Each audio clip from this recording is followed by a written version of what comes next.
حضرت یونس علیہ السلام، قرآن پاک میں آپ کا ذکر بار بار آیا ہے۔ سورۃ الانعام، سورۃ یوسف، سورۃ الصفات اور سورۃ الانبیاء میں آپ کا ذکر مبارک ملتا ہے۔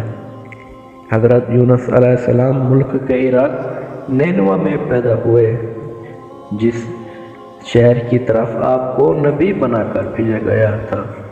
اس کی آبادی 1,00,000 یا اس سے کچھ زیادہ تھی۔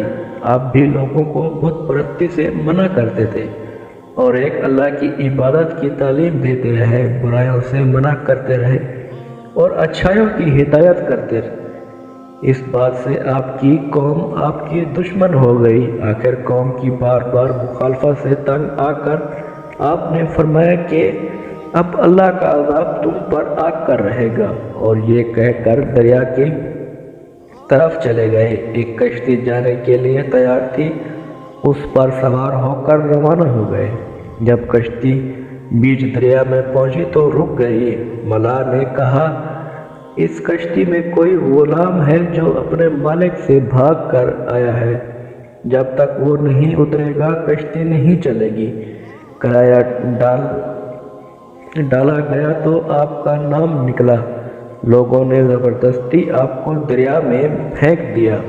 اللہ کا کرنا ایسا ہوا کہ ایک مچھلی ویر سے منہ کھولے کھڑی تھی، اس نے آپ کو نگل لیا۔ لیکن حضرت یونس علیہ السلام برابر اللہ کی پاکی اور بزرگی بیان کرتے رہے۔ اگر آپ اللہ کی پاکی اور بزرگی بیان کرنے والے نہ ہوتے تو قیامت تک مچھلی کے پیٹ میں رہتے، مگر اللہ میاں نے بے حد مہربان اور رحمت کرنے والا ہے، اور وہ ہر توبہ کرنے والوں کی توبہ قبول کرتے ہیں اور ہر پناہ چاہنے والوں کو اپنا بخشتے ہیں۔ حضرت یونس علیہ السلام بغیر اللہ کی مرضی کے بھاگ آئے پر شرمندہ تھے۔ اللہ نے ان کو معاف کر دیا۔ عاجزاً آ کر اندھیرے میں پکارا اٹھے، لا الہ الا اللہ انت سبحانک انی کنت من الظالمین۔ اے اللہ، تیرے سوا کوئی عبادت کے لائق نہیں، تو پاک ہے، میں نے اپنے اوپر ظلم کیا۔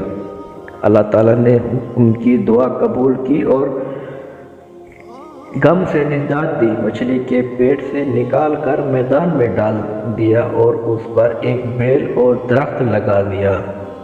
حضرت یونس علیہ السلام کے اپنی قوم سے روانہ ہوئے کے بعد اللہ تعالیٰ نے ان پر ایک بڑا سخت عذاب بھیجا، لیکن جب قوم نے دیکھا کہ عذاب آ رہا ہے تو وہ سب جنگلوں میں آ کر اللہ سے استغفار کرنے اور توبہ کرنے لگے۔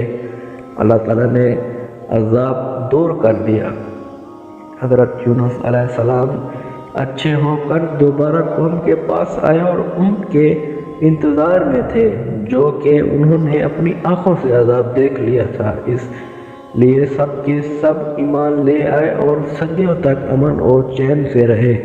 اس طرح اللہ کا وعدہ پورا ہوا کہ لوگ ایمان لائیں گے اور ان کی خوب رزق دوں گا اور برکتیں عطا کروں گا۔ چنانچہ قوم یونس علیہ السلام سے تمام عذاب اور تکلیف دور ہو گئی، جو حضرت یونس علیہ السلام کی بد دعا اور ناراضگی کی وجہ سے ان پر مستحق ہو گئی تھی۔ حضرت یونس علیہ السلام نے مچھلی کے پیٹ میں دعا کی، یعنی لا الہ الا اللہ انت سبحانک انی کنت من الظالمین۔